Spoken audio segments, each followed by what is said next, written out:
welcome back. And as was mentioned earlier in the show, we're focusing this segment on community policing and the efforts of the department in Belize Rural Division. Joining me for this conversation, we have Inspector Juanita Kukum, who is the OC at the Ladyville Precinct. We're joined by Senior Superintendent Edward Brosser, Regional Commander of the Rural Eastern Division, and Rochelle Chan, OC of the Hattieville Police. Good morning and welcome, and thank you for joining me. Thank you. Morning. So let's start off, Senior Superintendent, just talking about the Rural Eastern Division and some of the particular efforts you've been making there, right? Well, within the Rural Eastern Division, which is the entire Belize district minus Belize City,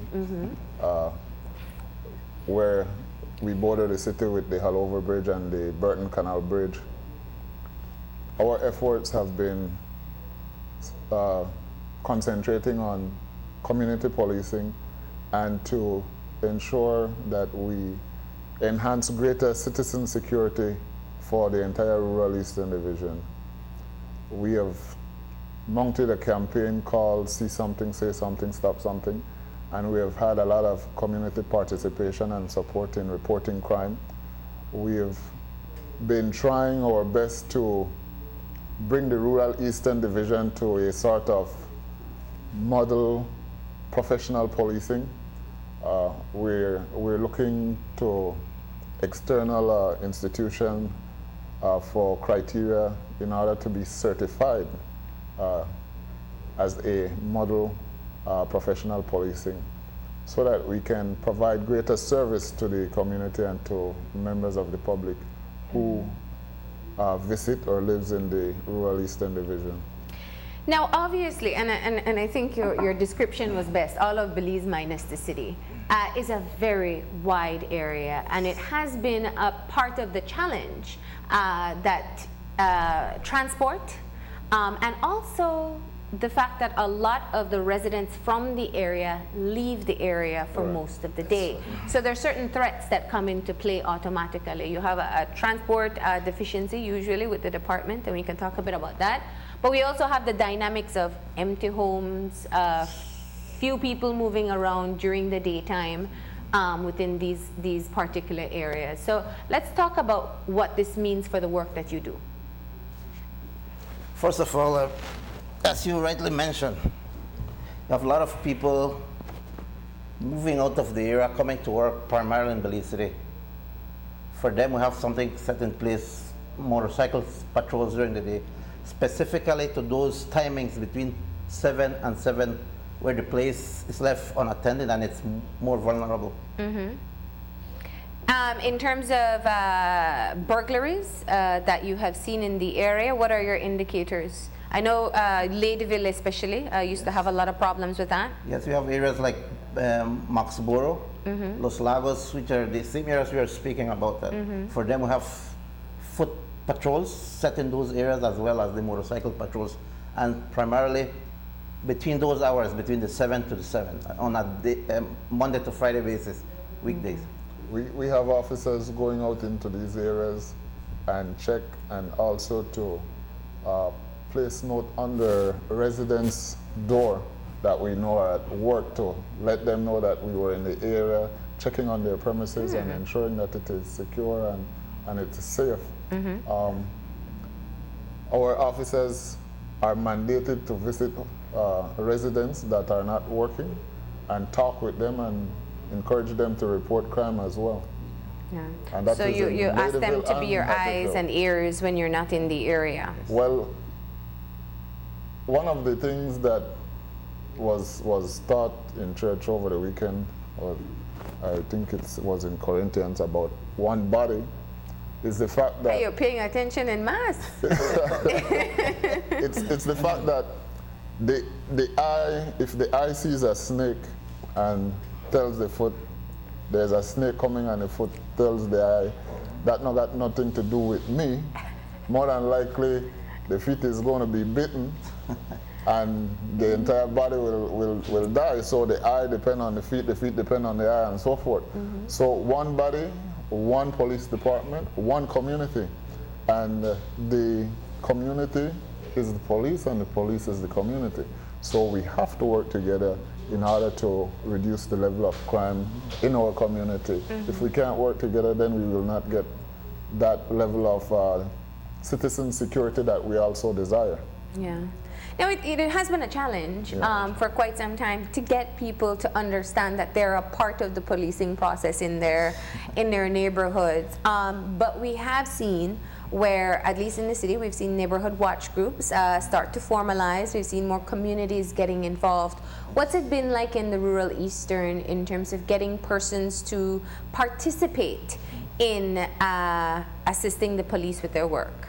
In Hattieville, we have 3 neighborhood watches Okay. in some strategic locations, and they are embracing the community policing aspect and sharing with us a lot of information.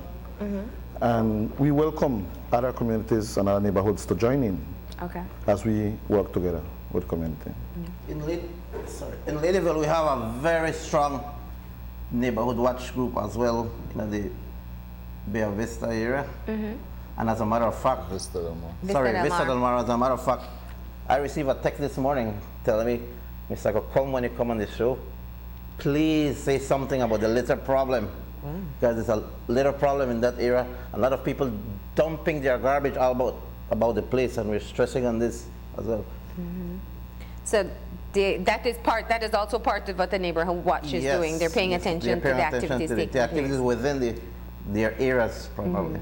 And also with the use of technology, with the use of WhatsApp, we have created a WhatsApp group where we encourage residents who have internet and on their phones and stuff to register with us. As a matter of fact, our red ice communication that we had implemented is tied into that group. And you know, normally when you try to get people by calling, you don't get them, but if you text them, you get a text right away. So that enables us to get crime reported via text as well. And it is easy for them to just tag in the location. As a matter of fact, the phones that we have gotten for our officers have geofencing. So if we put our officers in a certain area and they leave that area, automatically the communication will shut down and we will be flagged that they left the area. So that's some of the technology that we are utilizing to ensure that when we put officers in certain areas to patrol, they stay in that area and they patrol. And in being able to, you said the see something, say something, stop something. Right. A lot of times people have concerns in terms of making reports. Sometimes it's a lack of trust in the department that nothing will be done. And oftentimes it's about people don't want others to know that they have sent a message to the police. It's a fear of being targeted. In your community policing efforts, I know that's a part of what you try to educate people on. What do you do to ensure their safety and also reassure them that no report or tip made is time wasted? Well, our meet and greet service that we do, we've done one at the Seventh-day Adventist Church in Lord's Bank, and this Sunday last we did one at the Our Lady of the Way, Our Lady of the Way Roman Catholic Church in Ladyville. And this is basically for us to meet with the congregation and for them to get to know us and us to get to know them, share the information that we're doing in the general area, just as what we're doing right now. And that is in order for us to build confidence. And we have seen that we've been building a lot of confidence with the community. They have been seeing the police officers out coming to visit their homes, putting notes under their doors and stuff like that, so that galvanize the community into action as well. And as a matter of fact, we have something like a 24 hours meet and greet. Because every shift, there's a directive that every shift must visit the least 10 houses per shift. So throughout the 24 hours, we have people going out there and meeting people. Now let's talk about another area, another issue that is very pertinent to this particular division, and that is the road traffic accidents that we see. We see the worst kind in both areas on both roads, in the stretches near Ladyville and Hattieville. So let's talk about the efforts that you make there in terms of ensuring the safety of pedestrians and smart use of the road systems. Well, with respect to that, gratefully we had gotten a 2016 Ford vehicle from Atlantic Group of Insurance, and that vehicle have been used primarily to do highway patrols between Halover Bridge and Burrell Boom Junction. Nevertheless, we still see a number of accidents happening because when the vehicle is traversing to and fro, it can't be everywhere at the same time. We are looking at implementing 2 additional motorcycle patrol on the highway within the Ladyville area. As well, we're looking to seek the acquisition of speed traps, which will be set up from Halover Bridge to the airport junction. And speed trap is a device that can tell the speed and time a vehicle leave one point to another point. And hopefully with legislation in place, we would be able to prosecute a lot of those individuals who are speeding along that narrow stretch of road. And that's one of the problems that has been causing a lot of the accident, improper overtaking and speeding in those areas. Yeah. And drink driving is also one that we hear about as well. Yeah. The La Ruta Maya is coming up, and we already have been preparing to plan operations and checkpoints in various different areas to ensure that during this time we don't have no loss of lives, whether it be vehicular or otherwise. Yeah. I think John could mention something in respect to the In relation to traffic, we have identified the areas basically that accidents are prone to happen. And we identify mile 27 to mile 17, where we can see that a lot of accidents have occurred. So we ask the public to control their speeding because the area has a bit of curves, but it's almost straight. So I believe that because it is straight, they're speeding and rushing on peak hours, and that's the cause most of the time of our accidents in that area. And for that area as well too, we got the acquisition of a brand new Wingle, 2016 Wingle from Belize National Aggregates to do highway patrol again in those areas as well. In your patrols, what do you do? Do you stop persons that you see are speeding? Do you, how do you address any concern that you see on the highways? We put the vehicle in different locations at different times, and they are to intercept any individuals who do improper overtaking and who are speeding as well. We do have one radar gun that we utilize, and we're awaiting some ticket books so that we can utilize the ticketing system in prosecuting some of those offenders. And what has been the response when you stop drivers on the highway for speeding or improper overtaking?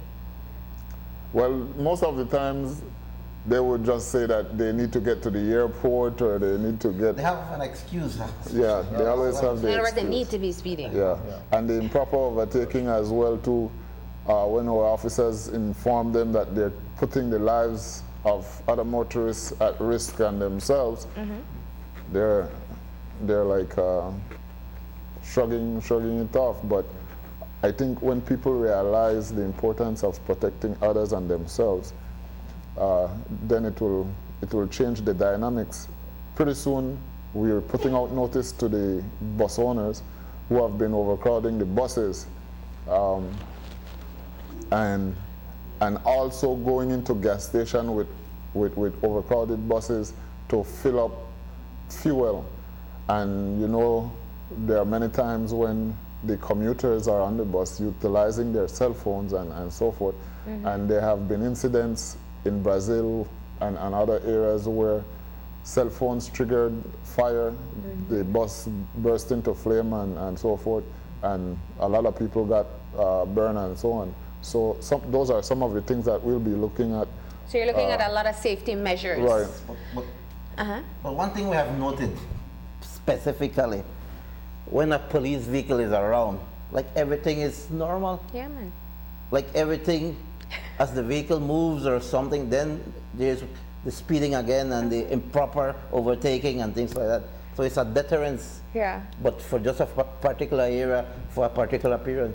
And I think that it is important for people to realize that it is their responsibility as well as the police responsibility to ensure the protection of life for others and for themselves. Yeah. We're not doing this because we want to prosecute them. We're doing this for greater citizen security. You must bear in mind as well that life is irreplaceable. Now, we've spoken specifically about the motorists, but I'm sure the motorists are looking right now saying, well, what about the pedestrians? What about those who travel between the villages on bicycle, walking, hanging out on street sides, at nighttime, sometimes not dressed in lighter clothing? What do you speak to, especially since the villages, essentially the life takes place right on the edge of the highway that the motorists have to drive on? So what do you say to your residents in those areas about maintaining their own personal safety as well? Well, when our officers go to do their meet and greet and so forth, there's an array of topics that are discussed with the members of the community, and those are some of the things as well. We always try to encourage those individuals who we see exercising to definitely use brighter clothing. There are a lot of cyclists who utilize that stretch of the road as well too. They go on the Boom Hattieville Road, yeah. road to work out as well. And we try to encourage them to do the things that will enable them to avoid getting into an accident. Stress a lot on security measures, in particular with respect to those traffic. Those who are using the highways. Yes, the highway.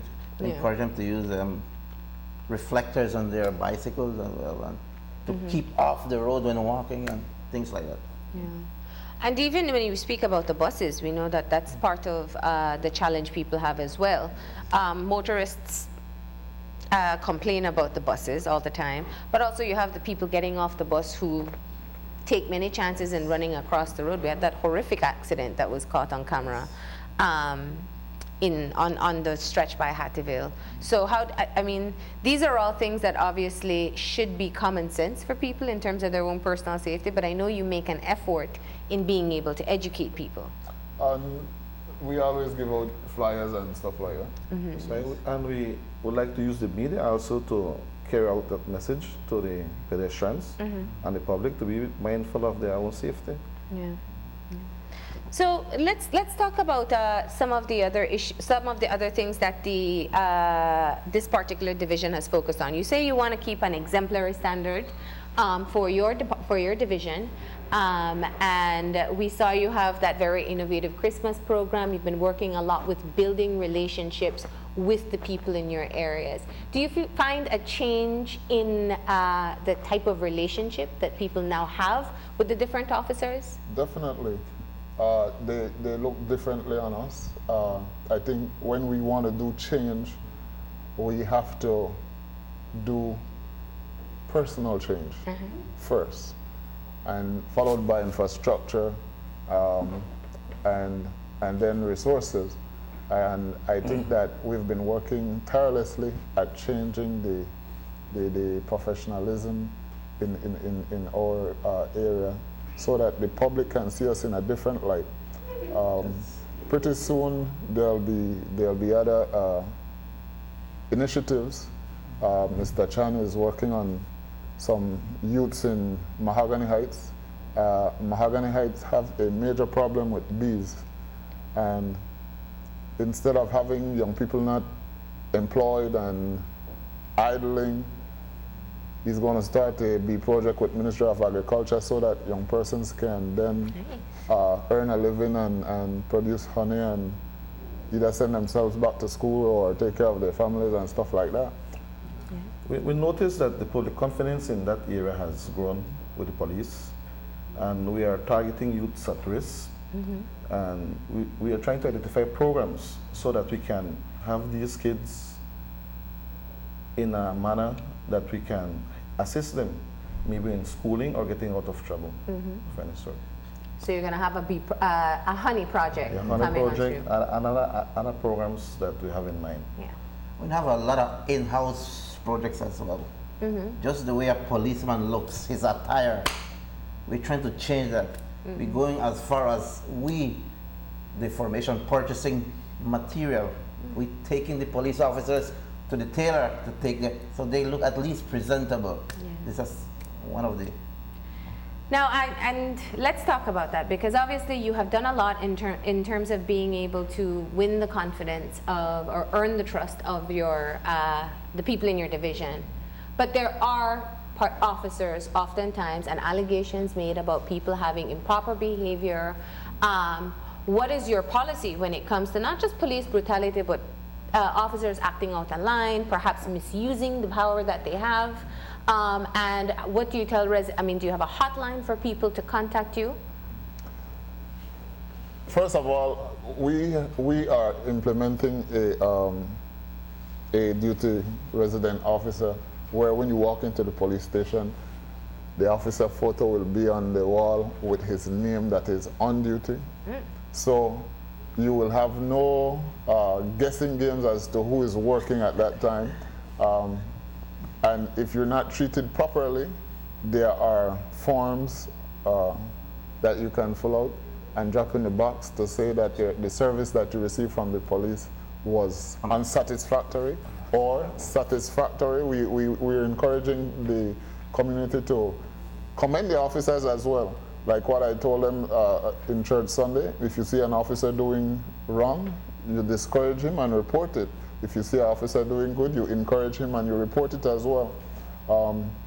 And we're encouraging our officers to be more professional, not because a citizen is acting haggish or arrogant, you should do the same. We are the professionals. We are to maintain the professionalism and try to calm the situation down and to try and get the citizen to understand that this is our job or what have you. So that have been resonating with the community and with our police officers. And our police officers know that this is the direction that we intend to take our division, and they have been falling in line. And as a matter of fact, I, being the commander, I'm receiving less complaints. Because all the complaints, you know, eventually ends up in the to the commander. So I'm receiving less complaints. The complaints you used to have was about behavior before? Yes. Yeah. Right. We'll also implement a program called Do Stop. And this is dead, otherwise stop, think, or prison.